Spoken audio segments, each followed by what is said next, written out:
Hello, Aquarius. Welcome to your weekly reading. Your spiritual advice here is coming out for the love portion. So I'm going to talk about this first, okay? We have here the High Priestess.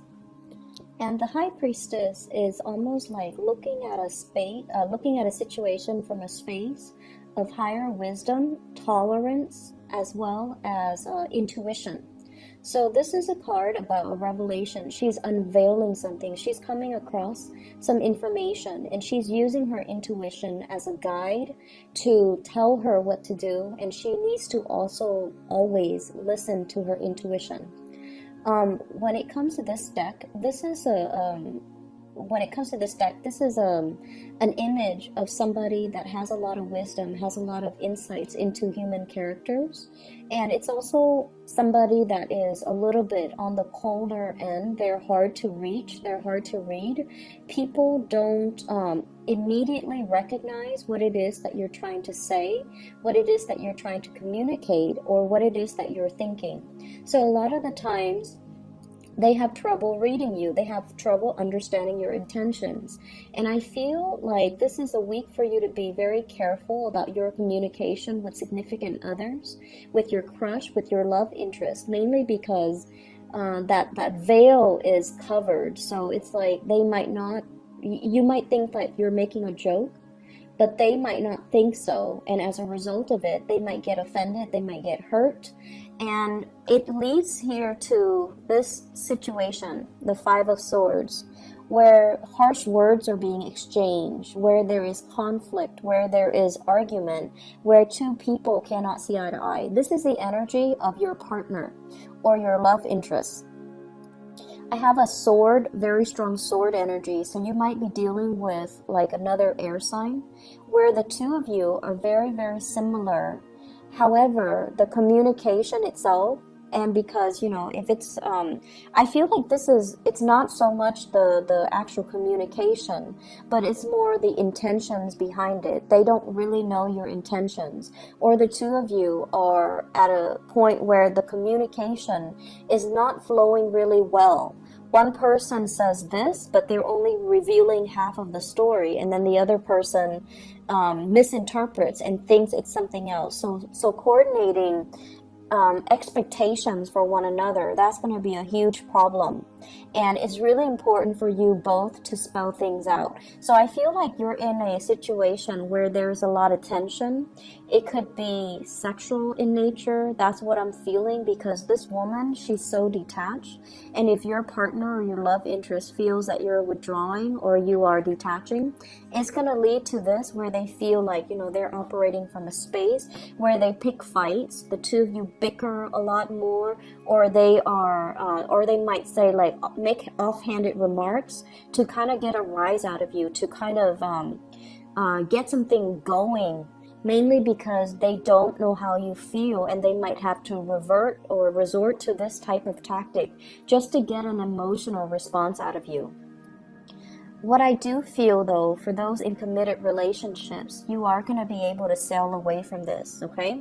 This is a card about overcoming difficulties when it comes to hurtful things, when it comes to communication, when it comes overall to relinquishing and letting go of the pains from our past, so that we can move away from that and come to a calmer state of mind, to a calmer state of communication. So for those of you in committed relationships, if there has been bickering, you're going to overcome it, and you're going to reach a space of stability.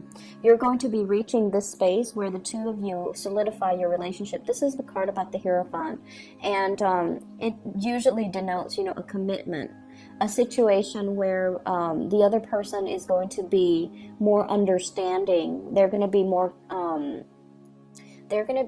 stable. They're going to be a lot more dependable. Okay, so this is a card of Taurus. For those of you dealing with Taurian energy, they're going to be there for you. And I feel it's as if these two cards, major arcana cards, you might be dealing, I'm getting a very strong Virgo, a very strong Pisces, as well as Taurian energy here with both of these cards. And so you're dealing with those signs. I do feel like, this is a really good match here. the High Priestess and the Hierophant, you and your partner have a lot of things going on. So if you're like this, you have many, many people at your door. You have a lot of projects that you're working on. And this person, they might be very intelligent.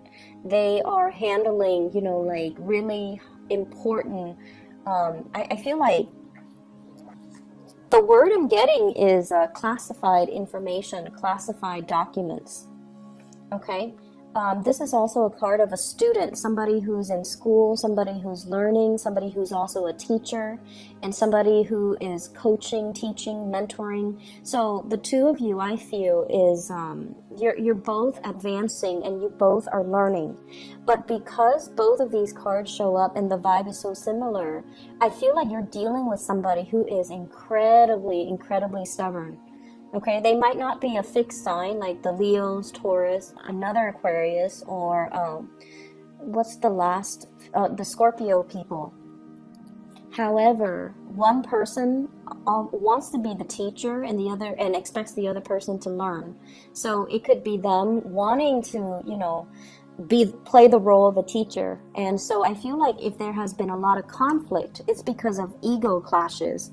And you know, you are a very independent sign. You're very independent when it comes to your ideas. You don't like other people to impose their ideas on you or their ideologies on you. And so you might be butting heads with them. And so this is the week where I see your energy kind of softening up, where you're unveiling yourself. You're being a lot more receptive to the way that this person shows love and shows affection. And I feel like a lot of it, the catalyst that allows the two of you to do that is the Ace of Swords. This is truth, communication, revealing how you really feel and allowing the other person to kind of be themselves. If they feel like they want to, you know, be the teacher in the relationship, if they feel like they have a lot of insights, a lot of things that they can offer you, maybe there is some truth to that. So maybe, you know, letting them talk, maybe just letting them be, maybe giving them space, and maybe just having that breakthrough in communication so that the two of you can share. And really, I see a major thing here about you needing to communicate from the heart, needing to as well not be so harsh with communication, so toning it down a little bit. And they're saying baby talk, and I know that sounds so weird for an Aquarius, I can't even imagine, but they're saying like baby talk. Okay, with the sword energy, I feel as if it's saying here, you know, really pick your battles. If it's not worth it, don't fight over it, because you guys can get really bogged down when it comes to, like, you know, if there are disagreements in certain ideas, you want to get to the bottom of it. You want to resolve discrepancies. You want the other person to come to your way of doing things or believing in certain ideas. And if the other person's really stubborn, the more, you know, you push, the more they resist. And so I feel like you've finally met your match. And so the only way for this to work is if you openly, honestly communicate your needs, communicate your expectations. And I feel like the other person, they're so dependable. This Hierophant here, they're very dependable. So they're going to, you know, do whatever it takes to make you happy. Singles and dating, this is a really good card overall, where you're going to be communicating with your crush or somebody that I feel like you might initially find them kind of boring. Initially, okay? You might find them initially kind of boring, and they might rub you the wrong way at first because they're kind of abrasive.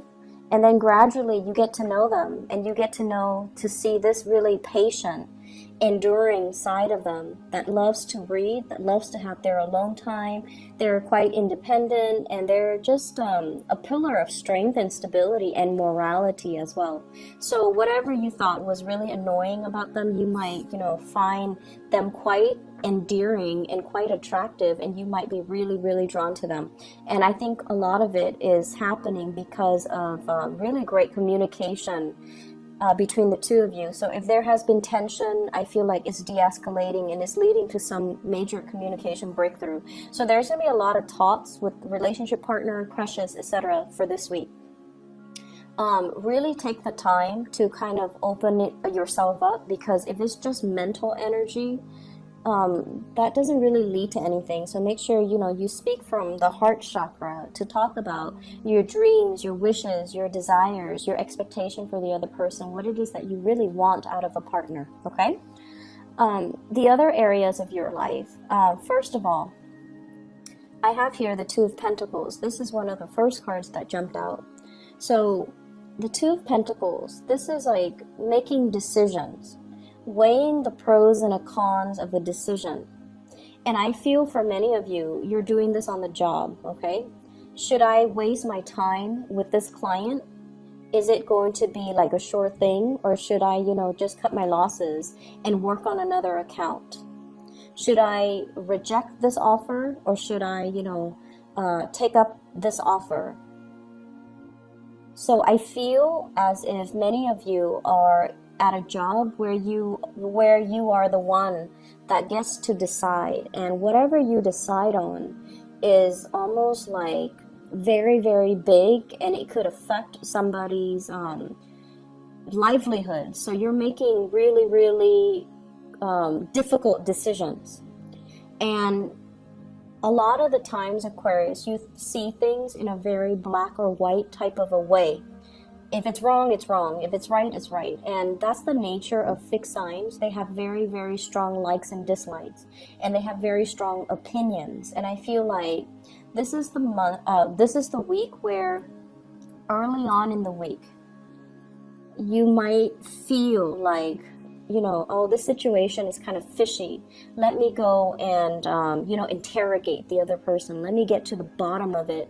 Let me, just give them a piece of my mind so that they don't feel like they pull the wool over my eyes. Like, I'm no fool. I want to assert myself, and I also want to, let them know that I know what they're up to. So I feel like there is some sneaky behavior here in your work environment, and I feel like you want to charge in and you want to fix the situation. And in the process of doing that, I feel like things start to ravel, and then you find yourself in this state where you're just like, I'm not really sure if what I thought initially is really the reality. And so you have to go back and redo, and you have to ask for more information. You have to elicit more concrete details from somebody. You have to come in and ask for more, like, tell me exactly what happened and give me more details. How did you feel? What exactly happened after that? So getting things in chronological order. So I feel like what you thought is definitely not, it's not that it's not the reality, but it might not be the right thing. And so you find yourself in a space where you are confused. You feel like you can't really make a decision, and you need more information. And so you ask for information, and then you kind of weigh it out. And I feel like for many of you, it's a very deep, emotional type of a decision that can really affect, not only your finances, but also your emotional state. And I feel like for some of you, this is a situation where you are deciding the fate of somebody. So you have some big responsibilities coming in. I also feel as well, somebody is giving you some options. Somebody's giving you some choices. Do you want to do this or do you want to do that? And none of these choices are like, ideal. And so the advice here is for you to ask more questions. Ask them to clarify. And think fast on your toes and ask them, okay, if I do this, what does that entail? 5 months down the line, what does that entail? So really if you're not ready to have this conversation, wait it out. Just tell them, I have a lot on my plate right now. Can we do this tomorrow? And then when you go home, plan out your course of action, plan out the questions that you're going to be asking, because I feel like there's some major decisions to be had about your future. and or somebody else's future. And it's big decisions, and it needs to be, you know, weighed out very, very thoroughly and very carefully. And so because it seems like, you know, if you're seeing things like in a very binary way, like yes or no, right or wrong, black or white, do I like it or don't I like it, it's not going to be enough. There are a lot of nuances here, and you have to be very careful about how you handle it. Both of these spreads are echoing the same theme, which is that you need to be very clear and succinct with your communication. There's a lot more to the story. There's a lot more behind the scenes that, and the inner workings and the nuances that you're not aware of. So if you were to jump the gun and rush right in, you're going to be at a loss for words because things are going to confuse you. So if you're not ready to have that conversation, if you're not ready because you feel like you don't have all the facts, put a stop to it and just tell your love interest or whoever it is, you know, that you're dealing with. I'm going to take a step away from this. Let us resume this conversation tomorrow, and then come to it tomorrow prepared with your list of questions. Okay? I hope the reading is helpful for you guys. I do wish you all the best. Okay? Take care.